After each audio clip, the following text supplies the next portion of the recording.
Assalamualaikum warahmatullahi wabarakatuh.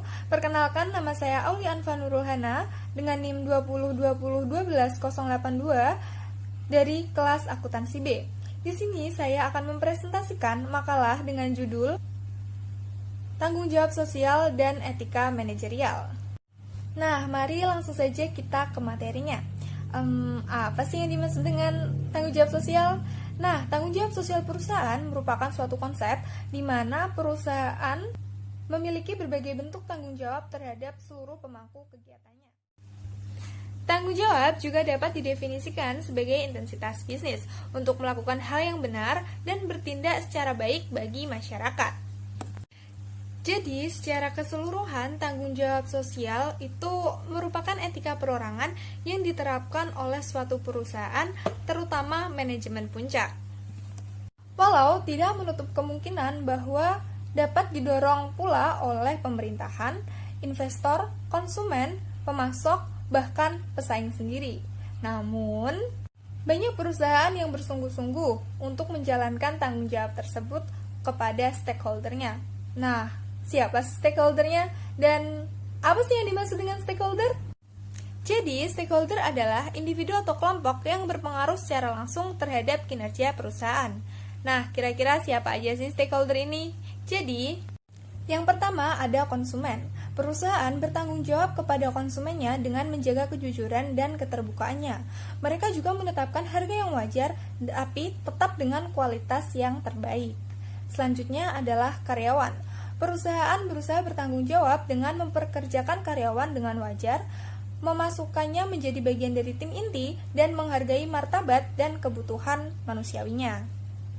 Selanjutnya adalah investor. Untuk menjaga tanggung jawab yang baik dengan investor, seorang manajer harus mengikuti prosedur akuntansi yang baik, menyediakan informasi yang tepat, dan dapat mengelola perusahaan untuk melindungi hak para investor dan juga pemegang saham. Yang keempat ada pemasok. Hubungan dengan pemasok harus dikelola dengan baik. Kini banyak perusahaan yang sudah menyadari pentingnya bekerja sama dengan pemasok sehingga mereka dapat melakukan kontrak pembelian dan negosiasi harga. Selanjutnya, yang terakhir adalah komunitas lokal. Hampir seluruh bisnis mencoba bertanggung jawab terhadap komunitas lokalnya dengan cara berkontribusi kepada lokal seperti bakti sosial, memberikan beasiswa, dan juga pengobatan gratis. Selanjutnya adalah manajemen hijau dan keberlangsungan. Apa sih pentingnya manajemen hijau bagi perusahaan dan kenapa sih manajemen hijau diperlukan? Jadi, sebuah perusahaan itu tidak bisa mengesampingkan keberadaan lingkungan di sekitarnya. Oleh karena itu, dibutuhkan sebuah sistem yang bisa mengatur keberlangsungan perusahaan, tetapi juga tetap memperhatikan lingkungan di sekitarnya. Green Management System sendiri merupakan seperangkat proses standar dan praktik yang digunakan untuk meningkatkan keberlangsungan suatu perusahaan dengan merencanakan, melakukan, mengevaluasi, dan mengatur kebijakan lingkungan. Nah, di sini salah satu tugas seorang manajer adalah untuk mempertimbangkan dampak organisasi mereka terhadap lingkungan sekitar. John Green dalam bukunya The Green Marketing Manifesto membagi green marketing menjadi 3 tujuan. Yang pertama ada green. Nah, di sini tujuannya itu mengkomunikasikan bahwa produk atau merek yang mereka produksi itu peduli terhadap lingkungan. Selanjutnya ada greener. Di sini perusahaan berusaha mencoba merubah gaya konsumen dalam mengkonsumsi produknya, seperti penghematan plastik, kertas, air, dan lain-lain. Selanjutnya ada greenness. Di sini perusahaan berusaha mengubah budaya konsumen ke arah yang lebih peduli terhadap lingkungan. Melalui konsep green marketing ini, maka akan memperoleh manfaat sebagai berikut. Di antaranya yang pertama, akan menghasilkan produk yang ramah lingkungan. Yang kedua, para produsen dan pemasang iklan akan mengembangkan produk yang mereka upayakan untuk memenuhi keinginan masyarakat yang peduli terhadap lingkungan. Dan yang selanjutnya adalah inovasi kecintaan terhadap lingkungan akan membuat perusahaan menjadi lebih inovatif dalam input, output, proses, bahkan strategi marketingnya. Selanjutnya adalah faktor-faktor yang mempengaruhi etika berbisnis. Yang pertama adalah leadership. Kepemimpinan yang baik dapat menggabungkan keputusan yang beretika dan juga memiliki perilaku yang beretika pula. Selanjutnya adalah strategi dan performasi. Sebuah perusahaan yang jelek akan sulit menyelaraskan target yang ingin dicapainya dengan standar-standar etika yang ada di masyarakat. Selanjutnya adalah karakter individu.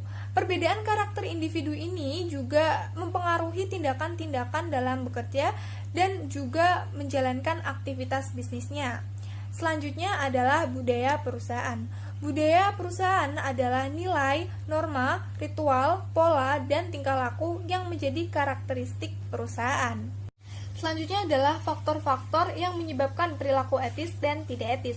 Yang pertama ada tingkatan perkembangan moral. Berdasarkan dari penelitian Kohlberg yang mengidentifikasikan 6 tahapan yang dibagi menjadi 3 level perkembangan pemikiran moral. Yang awalnya ada 6 tahapan, lalu dikembangkan lagi menjadi 3 bagian. Nah, bagian-bagian tersebut antara lain adalah tahap prakonvensional, tahap konvensional, dan tahap pasca konvensional. Selanjutnya adalah karakteristik individual. 2 karakteristik individual yaitu nilai dan kepribadian, memainkan peran dan menentukan apakah seseorang berperilaku sesuai etika atau tidak. Selanjutnya adalah kemampuan mengandalkan. Ia merupakan tingkatan di mana seseorang yakin bahwa dia dapat mengendalikan dirinya dan nasibnya sendiri. Selanjutnya adalah variabel struktural. Variabel ini juga mempengaruhi pilihan etika meliputi tujuan, sistem penilaian, kinerja, dan prosedur alokasi penghargaan. Selanjutnya adalah hal yang dapat dilakukan untuk menumbuhkan perilaku etis dalam organisasi. Yang pertama adalah proses seleksi untuk karyawan sebagai kesempatan untuk belajar. Yang kedua, mengikuti kode etik perusahaan. Yang ketiga, adanya komitmen dan kepemimpinan dari manajemen puncak yang baik. Selanjutnya yang keempat, adanya tujuan pekerjaan karyawan harus nyata dan realistis. Dan yang kelima, adanya pelatihan etika dari perusahaan. Yang keenam, penilaian kinerja harus komprehensif dan tidak hanya fokus pada ekonomi hasil. Yang ketujuh, audit independen yang mengevaluasi keputusan kode etik untuk mencegah tindak etis perilaku. Dan yang kedelapan adalah menyediakan mekanisme formal. Nah, begitulah materi yang bisa saya sampaikan pada kali ini.